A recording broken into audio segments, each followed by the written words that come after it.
नमस्कार। फिर से एक बार स्वागत है मेरे चैनल पर। मैं हूं राज। आप देख रहे हैं हाईवे 33। दोस्तों, आज की जो ये घटना है, कहानी है, ये प्रमोद जी ने भेजा है। प्रमोद जी हमारे सब्सक्राइबर हैं। प्रमोद जी एक दिहाड़ी मजदूर हैं। ये यूपी के गाजीपुर ज़िले के रहने वाले हैं और ये अपने चचेरे भाई के साथ में शहर में आए थे काम करने के लिए, दिहाड़ी मजदूरी का। तो चलते हैं इनकी कहानी में। लेकिन दोस्तों, आपने मेरे चैनल को सब्सक्राइब नहीं किया है तो जल्दी से कर लीजिए और साथ में बेल आइकन को दबाना मत भूलिएगा। तो चलते हैं हाईवे नाइट की इस कहानी में। दोस्तों, मेरा नाम प्रमोद है। मैं एक दिहाड़ी मजदूर हूँ। मैं गाजीपुर ज़िले का रहने वाला हूँ। अब पहले मैं गांव में ही दिहाड़ी मजदूरी का काम करता था। इस घटना को जो मेरे साथ में घटी थी, ये करीब 12 साल के आसपास हो चुका है। मैं जो गांव में काम करता था दिहाड़ी मजदूर का, वो महीने में 10-15 दिन ही मिलता था और बाकी दिन हमें घर में खाली बैठना पड़ता था। तो घर का खर्च चलाना भी बहुत मुश्किल होता जा रहा था। एक मेरा चचेरा भाई था, वो कह रहा था कि चलो ना भैया, हम लोग शहर में चला जाए। एक मैं ठेकेदार को जानता हूँ, वो मुझे बुला भी रहा था। वो सही भी पैसा देगा और काम भरपूर मिलेगा हर महीना दिन। मैंने कि फिर देरी किस बात का है, चला जाए। तो हम दोनों भाई उस ठेकेदार के पास में शहर में चले गए थे। वो जो ठेकेदार था, वो जगह जगह अपना काम चलाता था।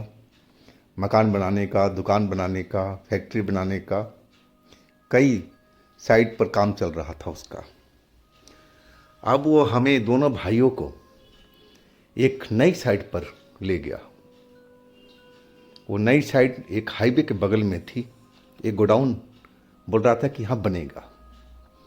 वहाँ पर पुराना एक छोटा सा घर बना हुआ था जिसमें 2 कमरे बने हुए थे। वो एक कमरे में गोदाम बना हुआ था और एक कमरा में बोल रहा था कि आप लोग इसमें रहना और मैं सब खाने पीने का इंतज़ाम कर देता हूँ। आप एक आध दिन आराम करो यहाँ पर और जैसे ही हमारे पास में मिस्त्री आ जाते हैं, मैं इस जगह पर काम शुरू कर दूँगा। आप लोग घबराओ नहीं, आपको पैसा सैलरी जो है हम देते रहेंगे। आप लोग इसी जगह पर रहो और मैं कुछ काम बता देता हूँ, उसको आप करते जाओ। काम उसने जो बताया, जो खरपतवार थे, झाड़ी वगैरह थी, उसको साफ करना था ताकि वहाँ पर नींव का काम शुरू किया जा सके। और वो ठेकेदार हम लोग को जो 1.5 किलोमीटर दूरी पर बाज़ार था, वहाँ जा कर के सब खाने पीने का बर्तन भाड़ा और जो भी सामान था सब हमें खरीदवा करके दे दिया था और बोला था कि कोई दिक्कत हो तो तुम लोग फ़ोन कर लेना। लेकिन मेरे पास फ़ोन तो था नहीं, मेरे भाई के पास में था। और फिर हम उस काम में जुट गए थे जो बता के गया था। हम जो झाड़ियाँ थी उसको सफाई में लग चुके थे। सारा दिन हम उसी काम में लगे रहे थे। करीब शाम को हम 5 बजे काम अपना ख़त्म किए। वो एरिया बहुत बड़ा था, उसमें कई दिन लग जाना था साफ सफाई में। फिर हम खाना बनाने के काम में जुट गए थे। लेकिन मेन चीज़ जो था, नमक हमने लाना ही भूल गए थे। अब मैं अपने भाई को बोला कि तुम चले जाओ बाज़ार, तब तक मैं खाना वाना की तैयारी करता हूँ और तुम जाकर नमक ले आओ कि बिना नमक का सब्जी में स्वाद तो आएगा ही नहीं। वो बोला हाँ मैं जा रहा हूँ, और कुछ चाहिए तो बता दो। ठेकेदार उसको पैसे भी दे के गया था मेरे भाई को। मैंने कि नहीं, फ़िलहाल तो कोई चीज़ का ज़रूरत नहीं है, बस नमक ले आओ और कुछ नमकीन वगैरह ले लेना सुबह नाश्ते के लिए। मेरा भाई चला गया था। मैं खाने पीने का समय इंतज़ाम करने लगा था और थोड़ी देर में भाई हमारा आ गया था। फिर हम खाना वाना खा करके और उस कोठरी में एक लालटेन जला हुआ था, उसी की रोशनी में सारा हम काम कर रहे थे और फिर हम सो गए थे। रात के करीब 10 साढ़े 10 के आसपास का टाइम था। तभी लगा कि बाहर में मौसम खराब हो चुका है। ऐसा लगने लगा कि अब बारिश पड़ने लगी है। तेज तेज हवा चल रही थी और बारिश का बूंदों का आवाज़ कमरे के अंदर तक आ रही थी। मौसम बिल्कुल सही हो चुका था। गर्मी में अगर बारिश आ जाए तो उसकी बात ही क्या कहना। और हम सोते रहे नींद में, गहरी नींद हमें आई हुई थी। और तभी मुझे लगा कि कोई आवाज़ दे रहा है।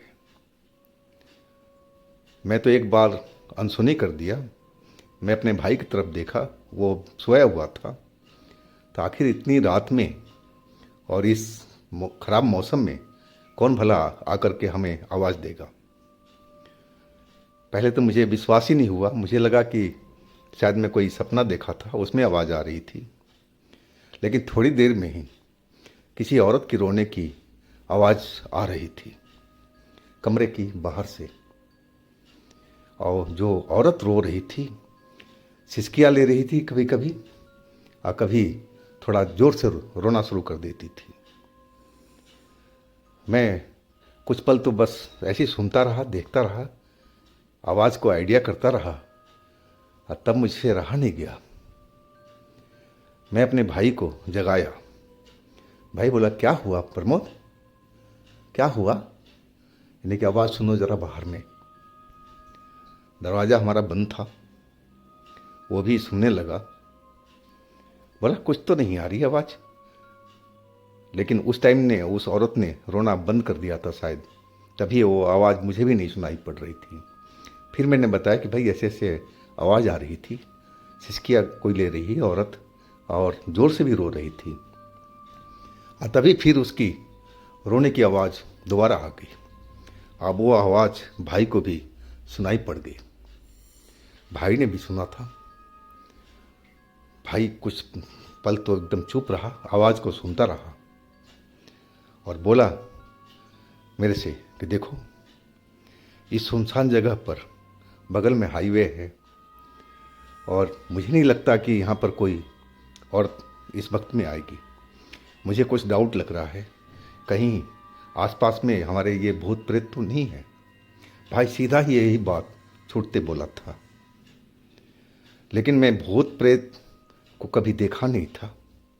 हाँ, किस्से कहानियाँ और लोगों को बताए हुए सब बात मैं सुना था कि भूत प्रेत ऐसे होते हैं, भूत प्रेत आदमी को पकड़ लेते हैं, मारते हैं। मैं अपने भाई से बोला कि सुनो, ये भूत प्रेत ऐसा नहीं होता है, ये रोएगा नहीं। लेकिन भाई बोला नहीं, मुझे डाउट है। और जब हम लोग आपस में बात कर रहे थे ना, फिर आवाज़ वो बिल्कुल बंद हो गया था। रोना उस औरत का बिल्कुल शांत था। शायद अब बारिश जो थी वो बंद हो चुकी थी, क्योंकि अब बारिश की आवाज़ बिल्कुल नहीं आ रही थी और हवा भी थम चुका था, जो ज़ोर ज़ोर से चल रहा था जब हम सोने की तैयारी कर रहे थे।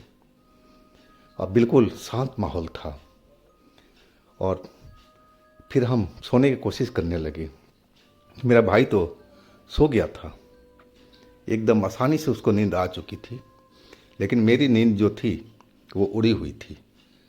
मैं समझने की कोशिश कर रहा था कि आखिर वो औरत कौन है जो हमारे कमरे के आगे में रो रही थी। और मैं उसके बाद उसकी आवाज़ नहीं सुनी थी। अब मैंने सोचा चलो भाई सो ही गया है और सुबह में हमें काम भी करना है। अगर हम जागते रहेंगे तो सुबह में काम नहीं हो पाएगा। और मैं भी अब सो चुका था। पता नहीं कब मुझे सोचते सोचते नींद आ गई थी। और जब मेरी नींद दोबारा खुली तो ऐसे लगा कि मेरे दोनों भाइयों के बीच में कोई और लेटा हुआ है। लालटेन जल रहा था, रोशनी, पीली रोशनी कमरे के अंदर में फैली हुई थी और उसके जो शरीर में से कुछ बदबू सी भी आ रही थी।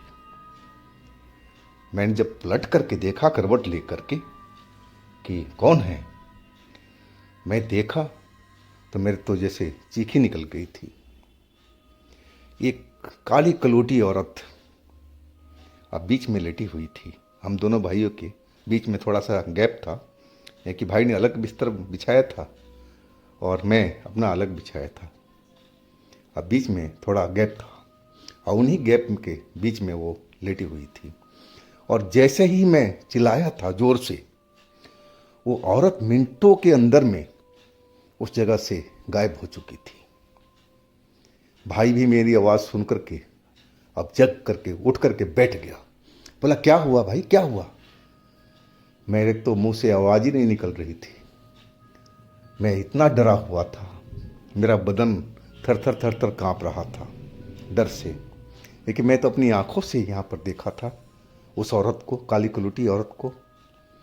मैं थोड़ी देर के बाद में धीरे धीरे मैं उसको बताने लगा कि देखो यहाँ पर मैंने औरत देखा है, हम दोनों के बीच में लेटी हुई थी इसी जगह पर, जो खाली जगह है ना, यहीं पर। अब मेरा भाई भी अब मेरी बात सुन कर के डर गया था कि मैं कभी उससे झूठ नहीं बोलता था और ना मजाक करता था। वो समझ गया कि मामला सीरियस ही है। वो मेरी तरफ देख रहा था, मैं उसकी तरफ देख रहा था।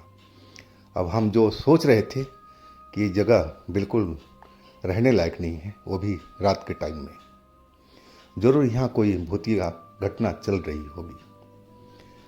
भाई तभी बोला कि देखो अभी तो रात का वक्त है और करीब करीब 2:30 के आसपास बज रहा है। वो मोबाइल में टाइम देखते हुए बोले अब इस टाइम हम लोग कहाँ जाएंगे? से अब रात तो गुजारनी पड़ेगी भाई मेरी। अब हमारे पास भी कोई ऑप्शन नहीं था कि आखिर हम लोग रात में किस जगह पर जाएं। और भाई बोला कि आप मेरे को बोला कि तुम टेंशन मत करो, हनुमान चालीसा का जाप करना शुरू करो। और मैं भी कर रहा हूँ। कैसे भी हम लोग रात यहाँ पर गुजार लें और हम इस जगह पर कल से नहीं रुकेंगे। मैं ठेकेदार से बात कर लूँगा, काम करना होगा तो हम लोग करेंगे, लेकिन रुकेंगे इस जगह पर रात में नहीं। और वही हम लोग दोनों भाई ने हनुमान चालीसा का पाठ करते रहे। और उसके बाद में वो औरत मुझे दोबारा दिखाई नहीं पड़ी।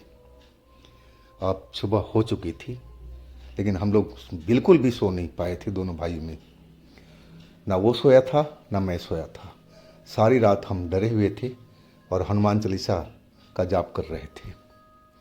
जब सुबह हो गई ना, तब हमारी सांस में सांस आई थी। हम उस घर से बाहर निकले थे और फिर हम सीधा मार्केट पहुंचे थे, जहां से साग सब्जी लेके आया था मेरा भाई। मैं भी गया था। वो करीब 1.5 किलोमीटर की दूरी पर था और दोनों भाई हम पैदल चलते हुए उस मार्केट में पहुंच गए थे सुबह सुबह ही, एक चाय की दुकान पर, जो चाय अभी बनाना भी शुरू नहीं किया था। और हम दोनों जा कर के उसके पास बैठ गए थे। वो हमें देख कर के बोला कि आप लोग नए लग रहे हो। मैंने कहा हाँ जी, हम दिहाड़ी मजदूर हैं और बगल में एक गोडाउन का काम शुरू हो रहा है, वहाँ पर हम लोग काम करने के लिए आए हैं। और फिर हमने पूरी घटना का विवरण उसको दिया था। वो मेरी बात सुन कर के अब मेरी तरफ देखने लगा था। बोला, भाई सुना तो मैं भी हूँ कि वहाँ पर कोई औरत रोड पर एक्सीडेंट हुआ है और वो चुड़ैल बन चुकी है। और कभी कभी ऐसा घटना हमें सुनने को मिलता है। शायद वही चुड़ैल होगी या वही औरत होगी जो आप लोगों को दिखी होगी। भाई रात में तो रुकना वहाँ पर सही नहीं है। आप लोग अपना इंतज़ाम और कहीं देख लो। यहाँ पर भी आपको कमरे मिल जाएंगे किराए पर। अब अपने ठेकेदार से बोलो कि कमरा यहाँ पर दिलवा दे। दिन में आप लोग काम करो और रात में अपना यहाँ पर आ जाओ। यहाँ तो कोई दिक्कत नहीं है ना। अब मेरी बात समझ में आ गई थी कि वो चाय वाला बिल्कुल सही बोल रहा है, क्योंकि हाईवे बगल में जा रहा था और हाईवे पे तो एक्सीडेंट होता ही होता है कभी न कभी। शायद वो उसी एक्सीडेंट की शिकार वो महिला रही होगी जो अब चुड़ैल बन चुकी थी। लेकिन उसका मनसा हम लोग के प्रति क्या था, किस लिए हमारे पास में आई थी, क्या कहना चाहती थी और क्यों रो रही थी, वो हमें आज तक पता नहीं लगा। लेकिन अब भाई ने ठेकेदार से बात कर लिया था और सारी बात घटना उसको बता दिया था कि ऐसे ऐसे हमारे साथ में, हम दोनों भाइयों के साथ में ऐसे ऐसी बात हुई है। आप हमें यहाँ पर एक कमरा दिलवा दो बाज़ार में, हम लोग यहीं पर रुक जाएंगे। हाँ, आपके मिस्त्री और आ जाएं, सब कुछ इकट्ठा रहने लगे तो हमें कोई रहने में इतराज़ नहीं है, लेकिन हम दोनों भाई अकेले नहीं रह पाएंगे। ठेकेदार हमारी बात को समझ चुका था, बोला कि आप टेंशन मत लो, मैं कमरे की व्यवस्था करा देता हूँ और उनमें मिस्त्री भी वहीं पर रुकेंगे, यहाँ रहने की कोई ज़रूरत नहीं है, हम किसी को खतरे में डालना नहीं चाहते। आप लोग दिन में काम करो और रात को उस कमरे में चले जाना। तो दोस्तों, ये थी आज की कहानी। अगर आपके पास भी इस तरह की कोई अपनी आप बीती है, कोई घटना है, तो आप हमें मेरे व्हाट्सएप नंबर पर शेयर कीजिएगा और मेरे दूसरे चैनल पे ही विज़िट कीजिएगा, उनमें भी अच्छी अच्छी कहानियाँ डली हुई हैं। वो आपको बहुत सुन कर के, देख कर के मज़ा आएगा। लिंक मैं नीचे डिस्क्रिप्शन बॉक्स में दे रखा हूँ, तो एक बार आप ज़रूर विज़िट कीजिएगा। आप मेरे इस चैनल को भी सब्सक्राइब कीजिएगा, लाइक कीजिएगा, शेयर कीजिएगा। फिर हम मिलते हैं अगले दिन एक नई घटना के साथ में, नई कहानी के साथ में। आप लोग अपना बहुत ही ख्याल रखिएगा। नमस्कार।